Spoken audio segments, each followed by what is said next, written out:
बीते दिनों 2 guarantee launch करने के बाद शुक्रवार को कांग्रेस ने 5 और गारंटियों को जनता के सामने पेश किया और अपना चुनावी अभियान लॉन्च कर दिया। इस अवसर पर मीडिया द्वारा ईडी रेड पर पूछे गए सवाल के जवाब में गोविंद सिंह डोटासरा खुलकर बोले। मेरे घर पे सर्च करने ईडी आई, वो केस पेपर लीक से संबंधित था, बट उन्होंने मेरे से एक सवाल भी नहीं पूछा, मेरा कोई स्टेटमेंट नहीं लिया, मेरे एक फोन के अलावा मेरे से कुछ भी जब्त नहीं किया। एक बात। दूसरी बात, मेरे बेटे के नाम से, जिसका नाम अविनाश है, जो अकाउंट्स ऑफिसर है, उसके नाम से सर्च वारंट था, बट उसके रहने के स्थान के अलावा उन्होंने इच्छा जाहिर की कि हम पूरे आपके परिवार के परमिशन की सर्च करेंगे। मैंने सहर्ष उनको अनुमति दी, उन्होंने पूरा सर्च किया, मेरे दोनों बेटों के रेजिडेंस को किया जो एक ही परिसर में है, मेरे रेजिडेंस को किया, मेरे जो पॉलिटिकल मेरा ऑफिस है उसका सर्च किया, और मिला 2 बेटे और एक बाप का, यानी मेरा मोबाइल और उनका दोनों बेटों का ईमेल पेन ड्राइव में ले गए। 1 रुपया नहीं ले गए, कोई इलीगल दस्तावेज नहीं मिला। जिस कलाम इंस्टीट्यूट की ये लोग बात करके बार बार सवाल करते हैं, उस कलाम इंस्टीट्यूट से मेरा, मेरे बेटे का, मेरे परिवार का, मेरे रिश्तेदार का कोई लेना देना नहीं, कोई डॉक्यूमेंट उनको नहीं मिला, किसी तरीके का साक्ष्य उनको नहीं मिला। लेकिन बात एक ही है कि गोविंद डोटासरा एक अध्यापक का बेटा, किसान का बेटा, बीजेपी के खिलाफ मुखर होकर के बोलता है, आरएसएस के खिलाफ मुखर होकर बोलता है। राजेंद्र जी राठौड़, सुभाष जी मैरिया, किरोड़ी लाल जी मीना 2-2.5 साल से इस बात का प्रयास कर रहे हैं कि कैसे कांग्रेस पार्टी को बदनाम किया जाए, कैसे भारतीय जनता पार्टी की सरकार बनाई जाए।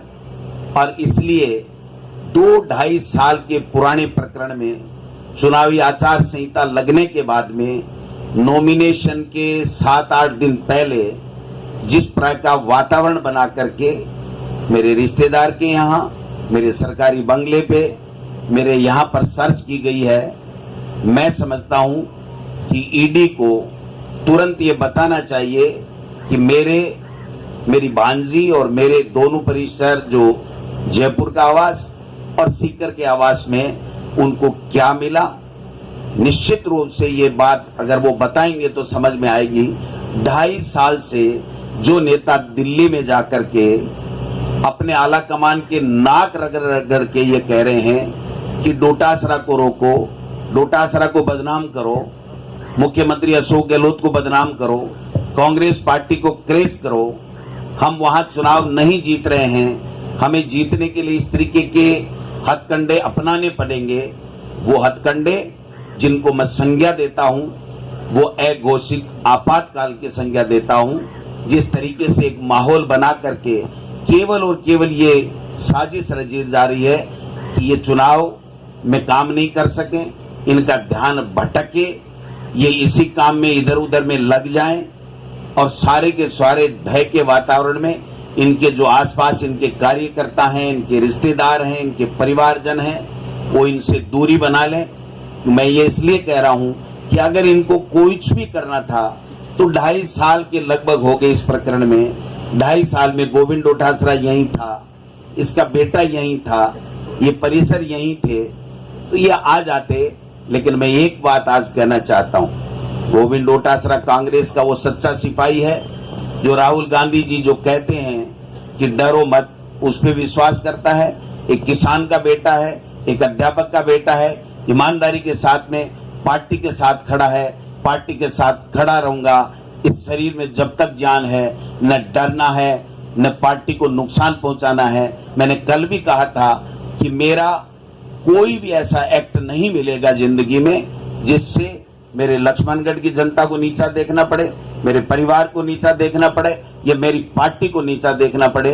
इन चीजों से कोई घबराने वाले नहीं है। मैं एक बात कहते हुए अपनी बात समाप्त करूंगा कि ये जो 10 गारंटियां हमारी सरकार ने, मुख्यमंत्री जी ने पहले दी हैं, 7 गारंटियां एक आज और दी हैं।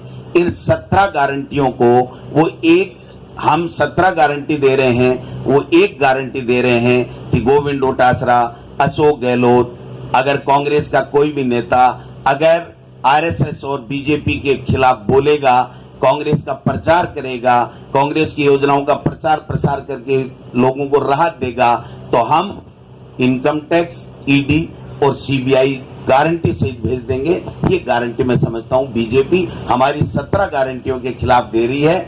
ये एगोसित आपातकाल है, हम इसकी निंदा करते हैं। और एक बात और कहना चाहता हूं, जो मीडिया के कई बंधुओं का सवाल आता है, मैं सुनता रहता हूं, वो ये कहते हैं कि जांच होने में दिक्कत क्या है। मैं स्वागत करूंगा, मैं 2.5 साल से स्वागत कर रहा था कि मैं शिक्षा मंत्री जिस वक्त था, जो भी पेपर लीक हुआ उसके बारे में आप शहर जांच कीजिए। ये मुख्यमंत्री जी बैठे, मैंने इनको 5 बार आग्रह किया था कि आप इसको और तेज कीजिए। मेरी बात के ऊपर उन्होंने पूरा जोर दे करके एसओजी को, डीजी को और तमाम लोगों को किया, और उसी का परिणाम था कि लोग पकड़े भी गए, कानून भी कड़े बने। देश में किसी भी जगह इस तरीके का कड़ा कानून पेपर लीक के खिलाफ नहीं है, जबकि पूरे देश में हर स्टेट में पेपर लीक हो रहे हैं। इनको पेपर लीक से कोई मतलब नहीं है, इनको बच्चों के भविष्य से कोई मतलब नहीं है। इनको जो कांग्रेस का नेता बीजेपी के और आरएसएस के खिलाफ बोलेगा, उसको बिना कोई एविडेंस जेल में डालने के लिए, उसको हैरान परेशान करने के लिए इनका टास्क फोर्स बना हुआ है। उस टास्क फोर्स का ये दुरुपयोग कर रहे हैं, मैं समझता हूं। इसलिए मैं ये कहना चाहता हूं, न डरेंगे न घबराएंगे। कांग्रेस हमारी मां है, उसको जिताएंगे, उसका प्रचार प्रसार करेंगे और दोबारा 2023 में कांग्रेस की सरकार बनाएंगे। आजीवन कारावास की सजा जिस कानून में दे दी।